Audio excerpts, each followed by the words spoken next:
আজকে West Bengal public অ্যাসোসিয়েশনের অফিসে ডব্লিউবিপিএসসি অ্যান্টি করাপশন ইউনিটির তরফ থেকে একটা ডেপুটেশন ছিল। সেখানে যে আপডেটগুলো এসেছে সেটা সম্পর্কে অনেকে হয়তো জেনেছো বা অনেকে জানোনি, সেটা সম্পর্কে আমি একটু বলি। সেখানে যেগুলো জানা গেছে, 2023-এর মেন্সের রেজাল্ট, গ্রুপ এর রেজাল্ট সেপ্টেম্বর মাসে আসবে। 2022-এর group C final result September মাসে আসবে। Group D final 2022 group D WBCS group D final result September মাসের মধ্যে আসবে।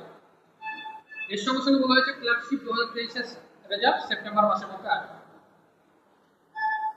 তো এবার আমি রিয়ালিটিতে আসি যে সেপ্টেম্বর মাসের মধ্যে আসবে, এবার সত্যি আসবে কিনা সেটা একটু আমরা দেখি। হ্যাঁ, তোমাদের জন্য একটু আমি লিখেছি এখানে।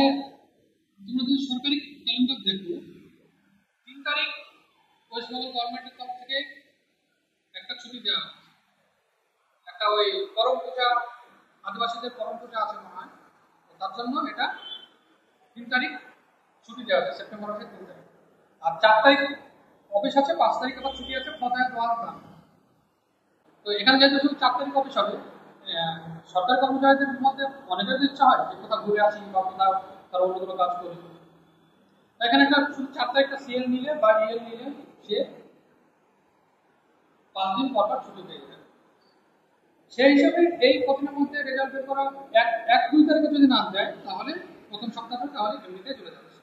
বাকি রইল 8 থেকে 12 তারিখ, আর 15 থেকে 19 তারিখ, আর 22 থেকে 25 তারিখ।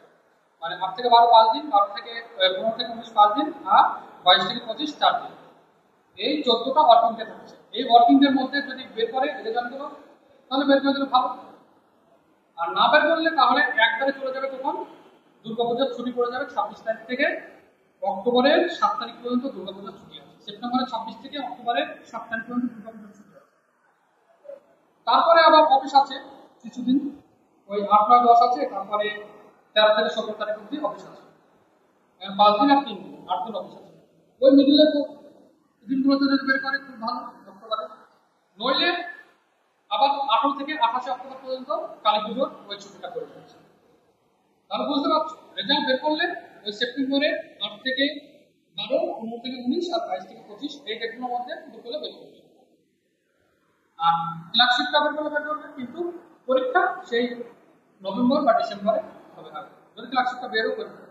আমার ধারণা ক্লার্কশিপটা হয়তো বের করে ফেলবে সামনের মাঝে দেখে নেবে। আর গ্রুপ সি গ্রুপ ডি অনেকের মনে কনফিউশন হচ্ছে যে গ্রুপ সি রেজাল্ট বের করবে, তারপরে গ্রুপ ডি রেজাল্ট বের করে আর তার সঙ্গে সঙ্গে গ্রুপ এ রেজাল্ট বের করবে, সমস্যা হবে না পিএসসি ইন্টারমিডিয়েটে? এটাতে কোনো সমস্যা নেই, যদি পিএসসি চায় বের করতে পারে। কারণ গ্রুপ ডির যে ইন্টারভিউ নেবে তারা বোর্ড মেম্বাররা নেবে। 3 জন বোর্ড মেম্বার তো আছে পিএসসি, তাই না? 3 জন পিএসসি চেয়ারপারসন ছাড়াও 3 জন বোর্ড মেম্বার আছে। সেই 3 জন বোর্ড মেম্বার 3টে কোটে নেবে, তার সঙ্গে এক্সপার্ট থাকবে। আর গ্রুপের রেজাল্ট, গ্রুপের ইন্টারভিউ পার্সোনালিটি টেস্ট তো সাধারণত চেয়ারপারসন ম্যাম নেয়, চেয়ারপারসন যিনি থাকেন তিনি নেন, তার সঙ্গে এক্সপার্টটা থাকবে। সেখানে তো কোনো বোর্ড মেম্বার থাকবে না। তাহলে বোর্ড ক্রিয়েট করতে অসুবিধা কোথায়? কোনো অসুবিধা নেই, বোর্ড ক্রিয়েট করতে। এখানে পিএসসি তো অনেক গ্রুপ আছে, অনেক এক্সপার্টও আছে, বোর্ড মেম্বারও 3 জন আছে, কোনো অসুবিধা নেই। গ্রুপের ইন্টারভিউ পাশাপাশি গ্রুপের ইন্টারভিউ পার্সোনালিটি টেস্ট চলতেই। আজ এটুকুই আপডেট ছিল। নানা রকম তথ্যমূলক ভিডিওর জন্য আমার চ্যানেলটি সাবস্ক্রাইব করতে পারো, আগের ভিডিওগুলো চাইলে দেখে নিতে পারো। Thank you. Please subscribe, like, comment and share.